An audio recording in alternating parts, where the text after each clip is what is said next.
Want to discover how to forgive your partner that's cheated on you? If you're still trying to decide if you want to forgive them, watch my previous video. But if you've decided that you want to forgive them and you just don't know how, keep watching. Hi, my name is Aaronjarrels. I'm a licensed marriage and family therapist, and I help couples find their happy. Today I'm going to share with you how to forgive someone, especially a romantic partner, that's cheated on you. I know that everyone's different, so I'm going to share with you the basic framework that you need to forgive someone who's wronged you. But first, let me say that if you want to know why most people cheat, stay tuned to the end and I'll expose the truth for you. Forgiving someone is a personal and challenging thing, so I'm going to give you a quick, easy 3-step process that you can follow to help you forgive anyone who's wronged you. The first step is acknowledging and accepting your feelings.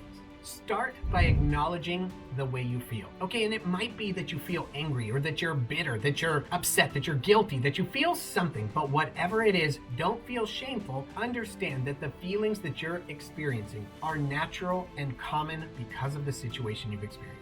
Allow yourself to feel what you're gonna feel without judgment. All right, I gotta ask a question. Have you experienced any emotions that you thought didn't feel appropriate for having been cheated on? If you have, let me know what they are in the comments, because it's probably going to surprise you how many people have experienced the same emotions. The second thing to do after admitting and acknowledging your own feelings is to practice empathy and compassion. Now, I know what you're saying. They betrayed you. They wronged you. So how can you feel compassion for anything that they've done? Well, as I mentioned before, that if there's a space at all for forgiveness because the boundary or expectation was in a little bit of a gray area and it wasn't clearly stated, then there's a space for you to say, you know what, we all make mistakes. I get it. I understand that it isn't something I would have necessarily done, but I can see that there's a space for people to make mistakes. And if you can do that, then you'll be able to create a space within your realm of reality to acknowledge and allow for forgiveness. The third thing to do here is to decide to let go. Okay, now there's a difference between letting go and forgetting. The difference is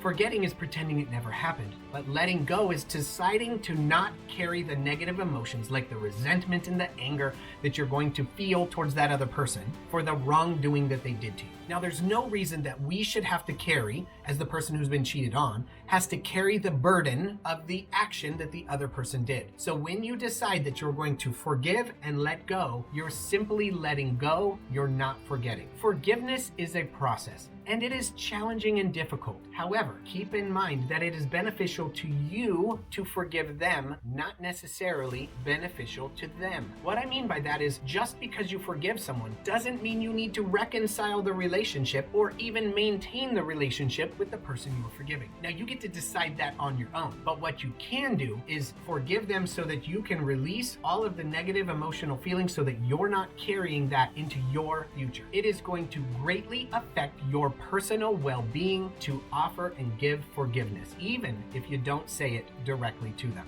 Now, for the most common reason that people cheat. While the motivating factors for cheating vary widely and can include a desire for variety, low self-esteem, poor communication, unmet sexual desires, and even impulsivity issues and dissatisfaction with the relationship, it turns out that most cheaters admit that they felt emotionally unsatisfied in their relationship and went elsewhere to satisfy those needs. So for the healthiest relationships, be sure to stay emotionally connected to your partners.